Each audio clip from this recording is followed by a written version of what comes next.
स्वागत है दोस्तों आपके अपने इस YouTube channel BLF education hub पर। दोस्तों आशा करता हूँ आप सब ठीक होंगे। सर्व समीकरणों की सीरीज को आगे बढ़ाते हुए आज हम उसमें पढ़ेंगे पार्ट 6। सर्व समीकरणों के 5 पार्ट हमने इससे पहले पढ़ लिए थे। मैंने सर्व समीकरण और समीकरण के बारे में बता दिया था कि क्या होती हैं। मैं एक बार फिर रिवाइज करा दूँ। सर्व समीकरणें वो हैं जो चर के सभी मानों के लिए सत्य होती हैं, यानी कि हम उनमें कोई भी मान रखें चर का, हमेशा ही लेफ़्ट हैंड साइड और राइट हैंड साइड बराबर आएंगी, हमेशा ही हर संख्या के लिए। लेकिन समीकरण में ऐसा नहीं होता। समीकरण किन्हीं निश्चित मानों के लिए ही सत्य होती है, यानी कि एक फिक्स मान ही रखने पर LHS और RHS मान बराबर आते हैं। सभी मानों पर LHS और RHS मान बराबर नहीं आते।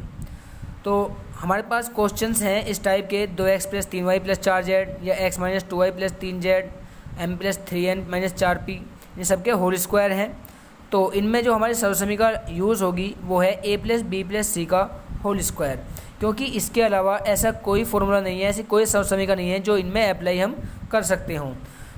तो ये सर्व समीकरण में अगर पूरी लिखूं तो ये है हमारे पास a² + b² + c² + 2ab + 2bc और + 2ca।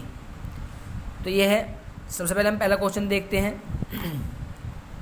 तो पहला क्वेश्चन है हमारा 2x + 3y और + 4z।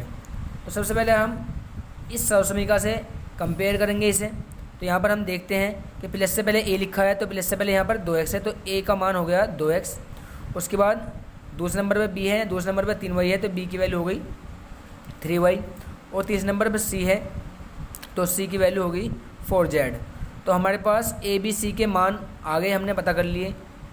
अब a = 2x, b = 3y और c = 4z हमें इस सर्व समीकरण में रखना है। बाकी फिर हमें कुछ नहीं करना। हम जैसे इस पर स्क्वायर है ऐसे चलाते जाएंगे, प्लस गुणा जो भी चिन्ह हैं जैसे भी हैं वो सब सेम के सेम रहेंगे। बस हमें चेंज क्या करना है, a की जगह 2x, b की जगह 3y और c की जगह 4z। तो देखते हैं हम। सबसे पहले हम इसमें रखेंगे a² यानी कि 2x का स्क्वायर हो जाएगा, क्योंकि a की जगह कितना रखेंगे हम 2x, प्लस b रखेंगे, b की जगह कितना 3y, तो 3y का होल स्क्वायर। उसके बाद प्लस का निशान है, लगा दिया हमने भी, c² यानी कि 4z का स्क्वायर। आगे देखते हैं हम प्लस का 2ab यानी कि दो, मैंने बताया अगर संख्याओं के दो संख्याओं के बीच में कोई निशान नहीं है, कोई साइन नहीं है, तो वह क्या का साइन होता है, गुणा का। तो इनके बीच में कैसा निशान है, गुणा का। तो 2 गुणा a का मान कितना है 2x और गुणा b का मान कितना है 3y, रख दिया हमने। आगे प्लस 2bc यानी कि 2 गुणा b का मान 3y और c का मान कितना है 4z, प्लस 2ca 2 गुणा c का मान कितना हमारे पास 4z है और a का मान कितना हमारे पास 2x है। आगे देखते हैं हम 2x का स्क्वायर का मतलब क्या है कि 2x की 2x में 2 बार मल्टीप्लाई, यानी कि 2x गुणा 2x। जिसके ऊपर जितनी घात होती है हम उसको पहले उतनी बार गुणा में लिखते हैं। जैसे 2x के ऊपर 2 घात है तो हमने 2 बार गुणा में लिखा और उसके बाद हम गुणा कर देते हैं। 2 दूनी 4 और x की x में x की घात 2। तो ये आया हमारा सोल्व हो गया 4x² प्लस ऐसे कितना आएगा 3y गुणा 3y, 3 × 9 और y में y की घात 2, प्लस 4 × 16 हो जाएगा। ऐसे ये 4z गुणा 4z लिखेंगे इसे हम, तो 4 × 16 और प्लस z में z की घात 2 यहाँ पर। आगे देखते हैं हम प्लस का निशान है, तो सब गुणा कर लेंगे हम संख्या की संख्या में। 2 दूनी 4 और 4 तिया 12, x की y में तो xy रहेगा ये, प्लस उसके बाद 2 तिया 6 और 6 चौक 24 हो जाएगा हमारे पास, और y की z में yz। उसके बाद 2 चौक 8 और 8 दूनी 16 और यहाँ पर z के x में तो xz हो जाएगा हमारे पास। तो ये हमारे पास यहाँ तक हो गया क्वेश्चन 16xz। यहाँ तक हमारे पास ये क्वेश्चन हो गया। और अब हम देखते हैं कि ये घातों के घटते क्रम में लिखा हुआ है या नहीं। तो सबसे पहले 2 घात वाला, उसके बाद 1 घात वाला। तो इसमें ना अब हम जोड़ सकते हैं ना ही घटा सकते, क्योंकि सबके सब स्टेप्स अलग अलग हैं। तो बिल्कुल सिंपल सी बात है। सबसे पहले हमें पहचान ये करनी होगी कि ए की वैल्यू क्या है, बी की क्या है, सी की क्या है। जैसे ए की वैल्यू 2x है, बी की 3y है और सी की 4z है। उसके बाद इन वैल्यूज़ को हम इसमें पुट कर देंगे a plus b plus a square plus b square plus c square plus 2ab 2bc में, और उसके बाद हम इसे सोल्व कर लेंगे। 2x की घात 2 का मतलब क्या है, 2x की 2x में गुणा, तो 2 दूनी 4 x की घात 2, ऐसे 3y गुणा 3y 3 3 9 y की y में y की घात 2, 4 z की घात 2 मतलब 4 चौक 16 z की घात 2, और यहाँ पर गुणा करेंगे हम संख्या की संख्या में, 2 दूनी 4 4 तिया 12।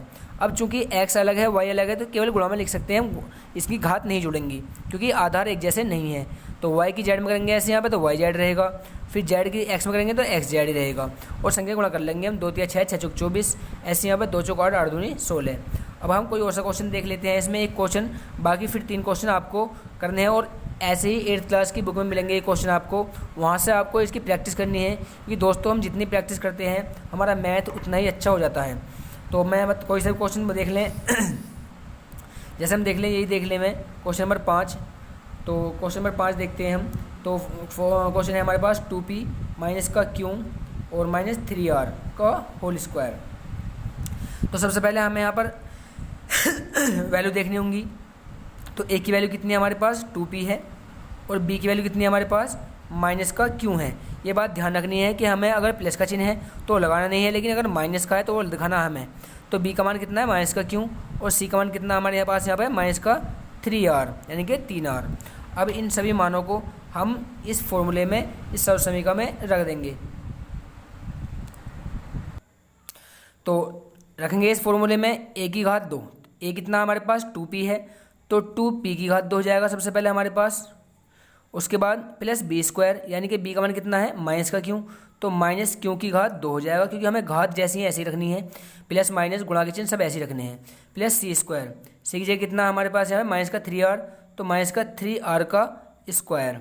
उसके बाद प्लस 2bc, 2 गुणा b का मान 2ab, a का मान कितना हमारे पास 2p है, और गुणा b का मान कितना हमारे पास माइनस का क्यू है, ये हम ऐसे ही रखेंगे।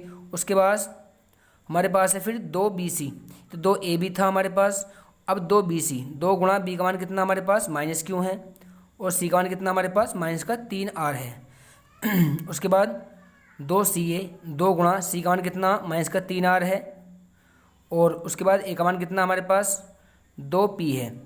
अब इसे हम आगे सोल्व करते हैं।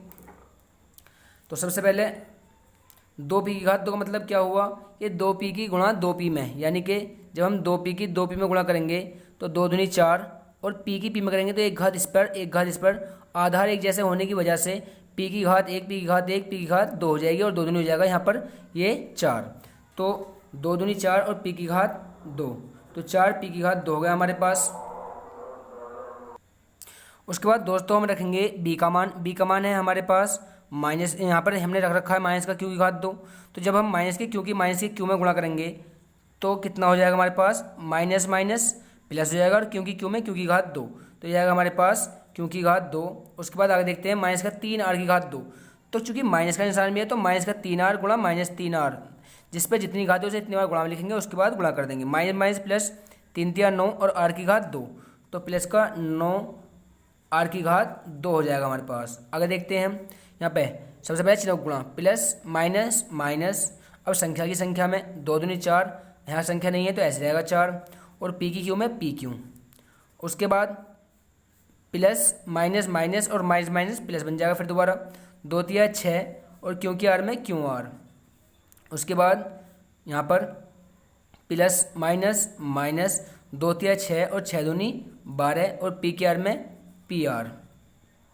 तो यही हमारा क्या होगा, फाइनल आंसर हो जाएगा इसका। दोस्तों आगे देख, ये जो जितना भी दिख रही है संख्याएं, और आप भी इनकी प्रैक्टिस कीजिए, बहुत इजी क्वेश्चन है और मैंने बहुत आराम से बताया है, एक बार फिर समझ लीजिए। जैसे ये क्वेश्चन था तो इसमें a का मान कितना होगा हमारे पास 2p, b का मान माइनस क्यों, अगर माइनस है तो दिखाना पड़ेगा माइनस हमें, और प्लस है तो कोई दिक्कत नहीं है। c बराबर माइनस 3r है। अब इन a बराबर 2p, b बराबर माइनस क्यों, c बराबर माइनस 3r को हम इस सर्व समीकरण में रख देंगे, a की जगह 2p, b की जगह माइनस क्यों और c की जगह माइनस का 3r रख दिया हमने। बस यहाँ पर मान रखे हैं, यहाँ दो कुछ निशान नहीं, गुणा का निशान है, 2 गुणा a का मान 2p और b का मान माइनस का क्यों, तो ये सारे मान हमें रख देंगे।